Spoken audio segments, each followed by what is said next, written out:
Ihiwalay ang Mindanao sa Republika ng Pilipinas. Ang isinusulong ngayon ng grupo ni dating Pangulong Rodrigo Duterte. Hinamon din niyang magpa-drug test sila ng Pangulo na ayon sa kanya ay pumasok sa rehab sa Germany nung bago ang 2022 presidential campaign. Nakatutok si Argil Relator ng GMA Regional TV1 Mindanao. May hamon si dating Pangulong Rodrigo Duterte kay Pangulong Bongbong Marcos matapos ang pahayag ni House Speaker Martin Romualdez na isa publiko ng dating Pangulo ang kanyang pruweba sa akusasyong isa umanong drug addict si Marcos. Bakit ko iprueba? It is for him to sit in the Luneta Park, pakuha siya ng dugo doon, independent entity o doktor, magpakuha rin ako, o sige, pati ako.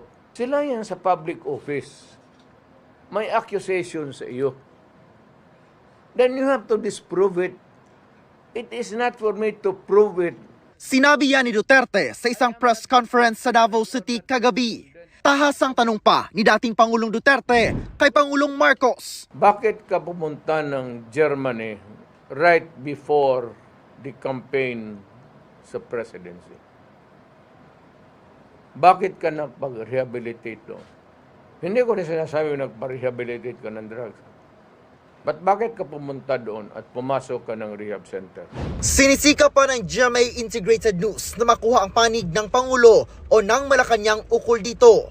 Pero nauna nang sinabi ni Pangulong Marcos na baka epekto ng paggamit ni Duterte ng painkiller na fentanyl ang mga pinagsasabi nito laban sa kanya.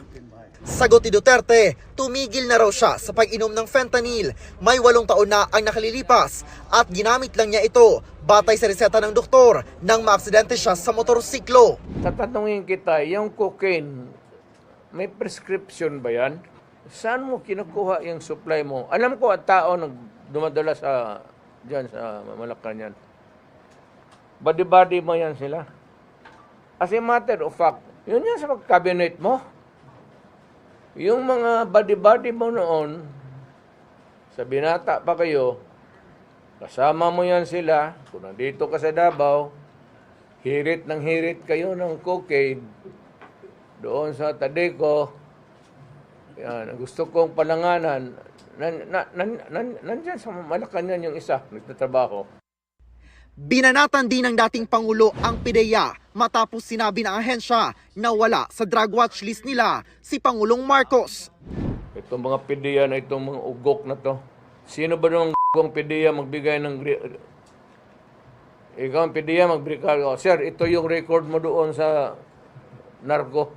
It is natural that they will refuse to give it to you.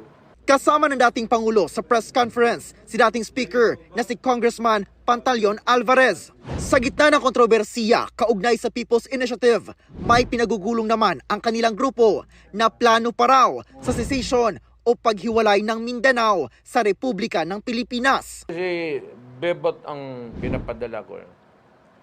Because si Bebot Alvarez, siya yung talagang pinakauna nagpalakad ng mga papel about the desirability of Mindanao seceding from the Republic of the Philippines.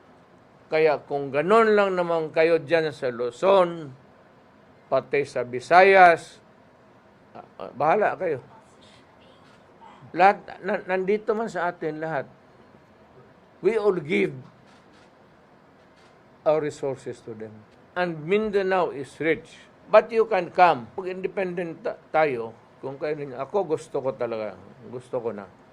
Nagsawa na ako sa ilang presidente na kasi walang nangyari sa Pilipinas.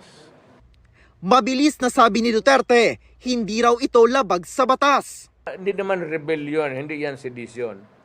There's a process in that. I think before the UN, where you would gather signatures from all sorts in Mindanao, magpirma, verified, under oath, in the presence of so many people, decide that we want a separate. At oras na humiwalay daw ang Mindanao sa Pilipinas. Ako, I would like to tell this to Mr. Marcos. Sir, bitawan mo yung ICC. Huwag mo akong tulungan dyan. Ako na ang bahala. Kasi pag mag-Mindanao State na, si Alvarez na magtago sa akin dito sa Mindanao. Tinuldukan din ng dating Pangulo ang mga haka-hakang balak niyang tumakbo sa susunod na eleksyon. I am permanently retired. Permanent na yan. Walang halong ano yan. Ayaw ko na. Pagod na ako, hindi ko na kaya. Mula sa GMA Regional TV 1 Mindanao at GMA Integrated News, or GIL Relator, nakatutok 24 oras.